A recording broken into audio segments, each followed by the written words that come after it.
Mes chers camarades parfumistes, j'espère que vous allez bien, c'est Val. Aujourd'hui, nous allons faire le tour de Hugo Boss, de Parfum d'Empire, de Obvious et même Frédéric Malle. Allez, c'est parti, on y va.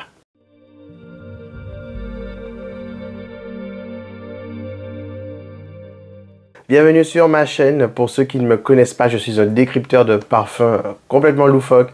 Mais ici, on s'ambiance, on est là pour parler parfum et pour rigoler un bon coup, pour se détendre. Voilà quoi. Et puis je vous présente mon partenaire in crime depuis toujours, Shenron. C'est un chat norvégien qui est là, qui est dans toutes mes vidéos quasiment. On va commencer tout de suite avec la collection de... Non, je vais pas commencer par ça. Je vais commencer plutôt par la dernière création de chez Obvious. Et il s'agit de Scoville, une création de Patrice Révillard. Patrice Révillard qui est un des deux parfumeurs de Maelstrom. Voilà. Et donc, ce parfum, vous aurez des notes de piment rouge, d'essence de poivre du Sichuan, de l'essence de poivre noir. En note de cœur, vous aurez de l'essence de Piri Piri Amour. C'est une matière qui vient d'Amérique du Sud. Voilà, c'est une épice d'Amérique du Sud. Non, c'est pas une épice, pardon. Mais c'est une matière qui vient d'Amérique du Sud. Une racine. En note de fond, vous aurez des notes boisées, de la vanille et du musc. Donc, j'avais acheté l'échantillon, pour le coup. Voilà, je l'avais acheté. Et je me suis dit, allez, je veux savoir ce que c'est. Parce que Scoville, forcément, ça veut dire piment. On pense tout de suite à l'échelle de Scoville qui définit la puissance d'un piment. Donc plus ça monte de 0, enfin ça va de 0 à 10 et donc plus vous montez haut et plus ça dépote. Donc Scoville, tout simplement. Celui qui a créé cette échelle, Monsieur Scoville. Donc on a vraiment ici une fragrance avec une envolée qui va être chaude, piquante, mais qui va être aussi très vite rattrapée par une touche de fraîcheur qui, de prime abord, semble indéfinissable parce qu'elle a des côtés espéridés, mais on sent que c'est pas un espéridé derrière. Donc on est là, on se dit, mais qu'est-ce que c'est? Qu'est-ce que c'est donc? Et donc, en fait, je me suis penché beaucoup plus sur le sujet et c'est pas compliqué. C'est une des notes qui produit cet effet-là. Tout simplement. Et c'est le poivre de Sichuan. Le poivre de Sichuan, il a cette particularité d'avoir des facettes, dont une qui rappelle un agrume en fait. Il rappelle un peu le pamplemousse. Un petit peu, pas à fond la caisse, mais ça fait l'effet tout de suite d'un chaud-froid. On se dit, waouh, ah ouais, quand même. Et pourtant, je vous jure, et quand vous sentez au départ le parfum, vous avez quand même cette odeur de piment qui est là. Alors, c'est pas l'odeur du piment qui brûle à mort, comme nous aux Antilles, en Martinique, Guadeloupe, enfin voilà, que nous avons, dont le piment Bonda Manjac. Mais là, on sent quand même le côté piment, mais plus doux. Et même un petit côté poivron aussi. J'irai vraiment là aussi, parce que dans cette direction, parce que c'est vrai que ça a un petit côté poivron derrière. Donc, pour moi, ça fait comme une bulle. Comme une bulle, voilà, verte, poivron, piment, un peu frais, beaucoup même, pas qu'un peu, je dis des bêtises. Ça reste une fragrance de peau, à moins que vous vous en mettiez beaucoup, voilà, si vous voulez qu'on vous sente. Mais faudra y aller. Ça reste quand même une fragrance pour soi, c'est une fragrance qui est un peu une bulle. Une belle fragrance épicée, chaude, verte, donc... Voilà, végétale plutôt, on va pas dire verte, mais ça vaut le détour. Il faut tester, il faut voir ce que ça donne. Et puis ce côté essence de Piri Piri Amour, moi ça me parle parce que c'est souvent une essence qui est utilisée dans les fragrances 100% naturelles. Parce que ça a vraiment beaucoup de présence et ce petit côté un peu pimenté. Donc voilà, ça me parle. Des beaux souvenirs. Ensuite, je vais enchaîner avec la dernière création de chez Parfum d'Empire. Il s'agit de un bel amour d'été, mes camarades, un bel amour d'été. C'est comme une bouteille à la mer quand j'ai senti ce parfum. Alors, on va pas passer par 4 chemins. Nous avons du gardénia, du magnolia, de l'ylang-ylang, du champaca, de la vanille, du bois de santal et de l'ambrette. Donc, un bel amour d'été, pour moi, c'est un élixir. Un élixir de notes florales, mais pas que blanches. floral jaune aussi, floral solaire, floral des 4 coins du monde, j'ai envie de dire, de plusieurs contrées de la planète. Parce que là, c'est pas que, comme je vous ai dit, le gardénia, le magnolia, vous avez aussi de l'ylang-ylang qui est plus côté Asie et champaka qui est normalement, si je ne dis pas de bêtises, plus Amérique du Sud. Donc la vanille, encore, on sort de l'Europe. Santal, ambrette, vraiment c'est un parfum qui fait le tour de la planète. Là, on a un rendu floral mais astral, les camarades. Bordel. En fait, c'est voilà le rendu des huiles solaires, vous voyez, pour l'été, mais exagéré, avec des très belles notes, concentrées, des essences, en veux-tu en voilà, de fleurs. Mais vraiment, je vous jure, il y est allé avec amour. Il n'est pas allé avec la main morte. Et on sent qu'il y a une qualité de jus dedans et que vraiment, il a été généreux, Marc-Antoine Cotticat. Il a été généreux, clairement. On sent le côté luxueux justement à travers cela. Hein. Et c'est pas brouillon, c'est pas heavy. C'est très beau, c'est hyper luxueux et ça fait vraiment essence. Ça fait vraiment élixir. Vraiment, c'est une déclaration d'amour, ce parfum. Marc-Antoine Cotticato, il a joué carte sur table. Il a dit, je veux ces notes-là et je les veux en excès. Inutile de vous dire que là, on est dans des performances waouh, phénoménales. On saura que vous êtes là, vous ne passerez pas inaperçu. Et en plus de ça, il est magnifique le parfum. Mais vraiment, moi, je vous conseille de le tester pour voir à quel point ce n'est pas de la gnognotte, qu'on n'est pas en train de jouer là. Hein? Donc, un bel amour d'été, mes camarades. J'espère que vous allez mettre la main dessus. Ensuite, nous avons la collection Hugo Boss Collection, si je ne dis pas de bêtises, qui est passée quasiment inaperçue puisque je ne vois que personne n'en parle. Il n'y a pas de tapage derrière. Vraiment, c'est sous les radars, hein, mais clairement. Et donc, je crois qu'il y a près de 10 fragrances, si je ne dis pas de bêtises. Et il y en a 2 qui m'ont vraiment marqué. Mais avant que je ne poursuive, n'hésitez pas à liker, à partager et surtout à commenter cette vidéo si elle vous plaît, si vous avez des choses à rajouter, si vous avez envie de donner votre point de vue, si vous voulez me dire que vous avez apprécié tel ou tel parfum ou pas, voilà, n'hésitez pas mes camarades. Pour ceux qui voudraient me faire plaisir, ben, vous pouvez aussi le faire à travers le merci qui se trouve dans un cœur et c'est pour déposer une petite somme. Vous me payez un café, un thé ou un chocolat chaud. Comme ça fait que vous contribuez à faire grandir la chaîne parce que j'ai pas mal de choses à acheter pour faire grandir cette chaîne. J'ai pas d'ordinateur, donc je dois tout écrire à la main. Et mes recherches, je les fais avec le téléphone portable. Mais du coup, le montage, ben, vous imaginez bien, le montage, je le fais aussi avec le téléphone portable. Oui. Mais ça, c'est depuis toujours. Mais là, j'en peux plus. Ça me pète les yeux. Et c'est pour ça que je suis moins rapide puisque, ben, forcément, hein, si c'est avec le téléphone, ben, vous pensez bien que c'est pas évident. Donc, si vous voulez m'aider, ben, vous pouvez le faire de cette façon avec le merci qui se trouve dans un cœur. C'est juste à côté de tous les pouces, etc. S'abonner, etc. C'est dans la même barre. Voilà, vous pouvez le faire. Vous envoyez la somme que vous voulez. En tout cas, merci pour tout. Et puis, on continue. Donc, on a Confident Hood. Toujours, donc comme je vous ai dit, la collection Boss Collection, Hugo Boss. Le Confident Oud qui a été créé par Dominique Ropion. Hein, voilà, donc là, vous imaginez déjà hein, le level. Donc dans ce parfum, vous avez du son de blé et du oud. Il n'y a que 2 notes qui ont été partagées, mais bien sûr, vous pensez bien que c'est pas la vérité. Il y a bien plus que ça. Hein. Mais voilà, ils ont partagé que 2 notes. Mais je vais vous dire celle que moi, j'ai repérée. En tout cas, clairement, c'est un parfum qui m'est énigmatique, peu conventionnel. C'est pas pour la masse. Et j'apprécie que ce soit vendu justement dans un haut lieu de la masse. Donc, chez Sephora. Je l'ai trouvé chez Sephora. Et il me semble que maintenant, les autres boutiques comme Nocibé Marionneau commencent à les mettre en avant, mais j'ai pas été vérifié. Moi, de toute façon, ces parfums-là, je les ai découverts chez Sephora des Champs-Élysées. Hein, donc, c'est pour vous dire.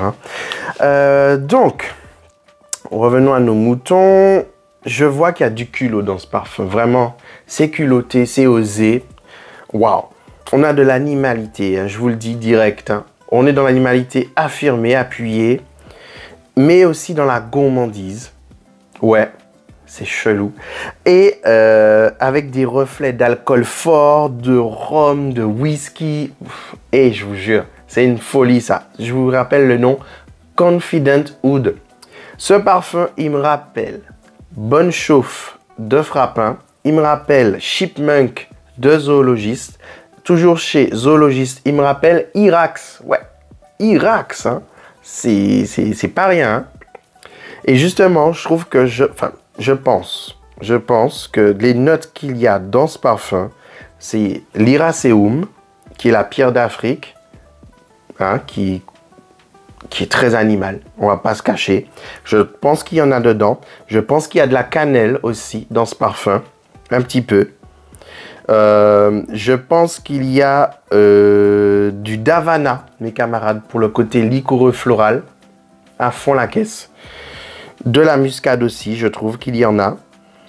Donc voilà, pour moi, c'est un parfum, il faut absolument aller sentir, il faut absolument tester. C'est cher hein, quand même, on dépasse les 200 balles, les 100 ml. Mais je trouve ça bien qu'ils aient proposé ce parfum dans une collection qui se trouve dans des boutiques de mainstream, Sephora, Nocibé, Marionneau, etc. Quoi. Je trouve ça culotté et j'aime le pari. Et c'est pas n'importe qui est derrière pour ce parfum. Dominique Ropion, messieurs, dames. Donc, voilà. Ce parfum, il faut vraiment que vous mettiez la main dessus. Je pense que ça va plaire plus aux messieurs qu'aux dames, hein, parce que c'est... Ouais, non, ça va être plus pour les mecs, je pense. Hein. Après, voilà, on porte ce qu'on veut, mais m'est avis que c'est les hommes qui vont apprécier ce parfum, pas les dames. Voilà. Mais voilà, je voulais vous en parler. Le deuxième, toujours de cette fameuse collection, pour moi, c'est Magnetic Musk, qui a été créé par Michel Girard. Et dedans, vous avez du musc et de la sauge, soi-disant. Hein, mais là encore, c'est du pipeau. Il y a plus de notes que ça. Hein, voilà. Donc, je vais vous donner mon ressenti tout de suite, mes camarades. Il me faut juste une touche. Donc là, j'ai trouvé qu'il y avait l'odeur de l'iris qui tapait dans le mille dès le départ, mes camarades, d'emblée. Mais vraiment. Et c'est un cœur qui est ambré, miellé. C'est vraiment un parfum ambré, miellé. Et le côté ambré, miellé, il va ressortir surtout sur la peau. Ça va vraiment se réchauffer une fois que ça va toucher votre épiderme. Et même que je trouve, sur ma peau, ça a fait de l'ombre à l'iris. Donc la sauge est là, mais la sauge sera vraiment plus sur le départ, j'ai envie de dire. À l'envolée. Mais c'est très beau, ça se marie bien. Mais de plus en plus avec le temps, ça va être le côté ambré qui va prendre le dessus. Tout simplement. Mais ça ne me dérange pas. Et comme je vous dis, il y a un côté miellé. Donc, si vous n'aimez pas l'effet miel dans un parfum, vous risquez d'avoir des soucis avec celui-ci. Parce que vraiment, le côté miellé est là. Le côté animal du miel est là. Donc, voilà. Moi, je préfère vous prévenir. C'est ambré, mais bizarrement, c'est à la fois délicat. Oh, j'adore. Vraiment, j'ai kiffé. Hein. J'ai trouvé ça très beau, quoi. J'ai trouvé aussi en toute subtilité, mais vraiment en toute subtilité, des notes de violette, mais qui faisaient un cosmétique, un peu rouge à lèvres. Mais c'est très discret. Mais j'ai trouvé ça. Par contre, je me suis rendu compte que si c'était un spray que j'avais, ça aurait donné un effet plus intense, plus percutant. Parce que là, c'est pour badigeonner. Et on sent que ce parfum a besoin de s'exprimer à travers un sprayer. Donc, malheureusement, je n'ai pas de spray et on voit qu'il y a un manque là. Je sens qu'il y a un truc qui manque. C'est un côté nacré. Moi, je vois ce parfum pour l'hiver. Pour l'automne et l'hiver. L'automne et l'hiver, pourquoi? Automne pour la gourmandise du miel. L'hiver pour le côté ambré chaud. Automne avec l'iris aussi. Mais vraiment, voilà. C'est mon ressenti. Ouais, j'adore. Pour ce qui est du côté unisexe, oui, un petit peu plus masculin, mais unisexe. Par contre, pour revenir à un bel amour d'été, là, pour le coup, c'est plus pour les femmes, clairement. Hein. Ça va être plus les femmes qui vont adorer porter ce parfum, un bel amour d'été. Mais Comme je l'ai déjà dit, on porte ce qu'on veut. Hein. C'est parce que je sais quels sont forcément les goûts. Hein. Comme vous tous, vous le savez. On sait que bon, ben ça va plus plaire à un homme, plus plaire à une femme. Hein. C'est comme ça, hein. J'y suis pour rien. J'ai pas inventé le concept. Et puis ensuite, je vais vous parler du dernier parfum de chez Frédéric Malle. Mais avant que je ne vous parle de ce parfum, je vais vous parler d'un livre qui me tient à cœur puisque c'est un livre qui a été créé par une journaliste dont j'ai pu faire la rencontre lors d'un event il y a quelques mois de ça. Il s'agit de Sarah Boisse. Elle est journaliste, elle est écrivaine, elle est aussi traductrice et elle est spécialiste dans les parfums. Elle est experte parfum et son livre c'est Par le bout du nez. Et dans ce livre, ce que j'ai aimé, c'est le côté comme si nous étions ensemble avec elle, en train de discuter, en train d'échanger hein, du quotidien de la vie et de l'aspect olfactif dans la vie de tous les jours, dans la vie de l'être humain en fait. Hein, de l'enfance jusqu'à l'adolescence, la vie d'adulte, la vie de parents, etc. Vraiment, c'est quelque chose qui m'a plu, qui m'a touché. Je me suis retrouvé dedans certaines fois. Je me suis dit, mais oui, effectivement, c'est ça, c'est exactement ça. Ça parle, ça touche au cœur. Et puis on se dit, mais vraiment, c'est beau de voir quelqu'un qui a mis les mots sur des choses dont on n'ose pas parler ou sur des choses dont on a fait attention et puis après on est passé à autre chose parce que le nez, hein, dès qu'il s'agit d'odorat, ben voilà, on porte pas assez attention dessus. On n'est pas, voilà, on est plus sur l'aspect culinaire, le goût, le toucher, la vue, mais l'odorat met toujours de côté. Mais en tout cas, avec ce bouquin, vous réapprenez à apprécier votre odorat, vous réapprenez à comprendre que l'odorat est essentiel pour notre vie, pour notre quotidien, ne serait-ce que repenser à quand c'était pour le Covid et que vous perdiez l'odorat, comment votre vie, notre vie à tous était minable. C'était horrible. On avait envie de se pendre parce qu'on pouvait plus, enfin, on savait plus ce qu'on mangeait. On avait juste, voilà, le salé, le sucré et basta, et la mer. Waouh, quoi, on était frustrés de fou. Ben voilà, ce livre-là, il en parle aussi. Enfin, ça parle de plein de choses, de notre quotidien et notre odorat, en fait, par rapport au quotidien. Donc moi, je dis bravo à Sarah Boisse pour ce bouquin. Je vous invite à aller le trouver dans vos librairies préférées, à la FNAC, etc. Franchement, ça vaut le détour. Donc, pour revenir au dernier parfum de chez Frédéric Malle qui fait parler de lui. Tout le monde en parle, tout le monde est en train de se poser 1000 questions là-dessus parce que ben, Frédéric Malle déjà pour commencer, mais surtout parce qu'il ne laisse pas indifférent et c'est peu le cas de le dire. Donc, j'ai fait ma petite touche, j'en remets et j'en remets ici aussi. Les camarades, on va pas passer par 4 chemins. Déjà, ce parfum, il a été créé par Suzy Lehellé de la maison de composition IFF, puisque de toutes les façons, les fragrances de Frédéric Malle, c'est IFF derrière. Vous avez dedans des notes d'aldéhyde, des notes de rose, des notes de pêche, des notes de vanille, de santal et de musc. Donc là, on a un parfum à l'odeur totalement, complètement et assumée lessivielle. Oui, c'est bien ce que j'ai dit. Ça sent la lessive, ça sent l'assouplissant, clairement. Et c'est à haute dose. Vraiment, quand vous le sentez dès le départ, c'est vraiment ça. Mais n'oubliez pas le nom du parfum. Le nom du parfum, c'est Acne Studio. Acne Studio, c'est une marque de fringues, les gars. Hein, c'est vraiment une marque de vêtements de luxe d'origine suédoise et qui, justement, fait honneur aux belles matières, au tissu noble, au côté urbain de la vie, de la classe moyenne, j'ai envie de dire, mais qui garde quand même un lien avec son côté urbain de tous les jours. Monsieur et madame tout le monde, métro, boulot, dodo, qui vont au resto, qui vont au ciné, qui vont voir des expos, vous voyez le délire.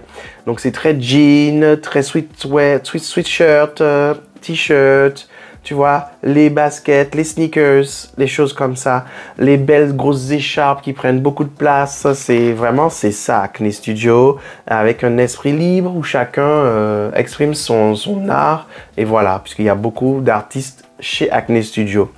Bref, pour revenir à la fragrance, donc c'est un parfum qui reprend l'ADN d'Acne Studio. Vous voyez, c'est ça l'esprit, c'est qu'est-ce que Acne Studio représenterait en parfum. Et donc c'est ça. Et sachez que la fragrance a été créée en accord avec le créateur de la marque Acne Studio. Donc c'est pour ça que c'est vraiment parlant. Justement, quand j'ai été à un event où on nous présentait le parfum Acne Studio, les retours apparemment étaient dithyrambiques. Hein. Les gens qui travaillent chez Acne Studio étaient tous d'accord pour dire que vraiment c'est la marque, c'est vraiment l'esprit de la marque qu'ils sentaient là. Ils se disaient mais c'est comment ils ont fait pour comprendre, pour capter l'essence de la marque. Et c'est pour ça qu'ils sont fiers de porter ce parfum eux aussi. Et ils se sont tous dit non, on veut se l'offrir parce que ça correspond au boulot qu'on fait et la marque pour laquelle on bosse. Donc vraiment, c'est ça. Et le rendu est saisissant. Moi, j'aime beaucoup. Après, est-ce que vous apprécierez une fragrance qui sente du coup le côté lessive? Je ne sais pas, moi j'adore et je sais que ma mère, c'est son délire aussi. Ma mère, elle adore ça. Donc je suis certain que ce parfum va lui parler, mais genre à 1000% quoi. Obligé. Et vous n'avez pas que l'odeur lessivielle, vous avez aussi une odeur de pêche, voilà, hein, des reflets aussi de rose vanillé, sensuel. Donc voilà, vous avez une quantité riche aussi de musc. Le côté lessiviel, c'est apporté par les aldéhydes, mais aussi par le fond musqué qui rehausse le tout. Donc les aldéhydes ici sont vraiment des aldéhydes propres, hein, tout simplement. Donc on a un côté aussi un petit peu lacté du santal, mais c'est discret, c'est vraiment sur la finalité. Et je pense que c'est surtout quand on le porte sur la peau, avec l'évolution, ça apparaît. Mais c'est vraiment une odeur de lessive. Donc sur touche, c'est vraiment le côté lessive à fond la caisse. Et sur peau, le côté lessive. Et avec le temps, lessive et pêche et vanille et tout ça. Moi, j'aime beaucoup. J'aime l'évolution sur ma peau. J'aime comment ça s'exprime. J'ai aimé comment ça rend. Le fond sensuel, sexy. Ça rappelle une époque. Hein, ça me rappelle les années 90.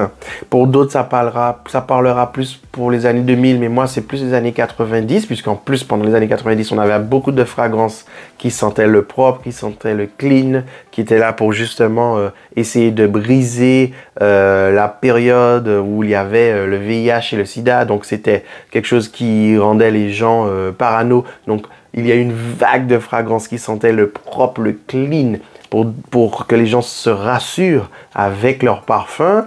Et donc, ça rappelle cette époque-là, parce que voilà, il y a beaucoup de parfums comme ça. Mais là, vraiment, c'est le côté vêtement, le côté, je vous jure, ça, justement, dans cet event, on nous disait que ça rappelle un peu aussi l'odeur ça fait penser à un jean de créateur, un jean brut de créateur, qui est donc froid, qui a une texture assez ferme, mais on se sent hyper à l'aise dedans. On sait tout de suite qu'on a une pièce de collection et ça sent le propre aussi. Et voilà, et on en prend soin de ce genre d'éléments-là, hein, on en prend soin. Vous voyez de quoi je parle? Et donc, c'est ça aussi qu'il voulait donner, retranscrire dans la fragrance. J'avais aussi une dame dans cet event qui était justement elle-même suédoise et qui disait que vraiment, ça a été très bien pensé. Pourquoi? Parce que les Suédois, comme elle nous disait elle-même, hein, sont très, très pointilleux sur l'hygiène corporelle et ne supportent pas une once d'odeur de corps. Ils ne supportent pas ça, ils veulent absolument sentir le propre tout le temps. Donc, ils sont à fond sur ce type de senteur.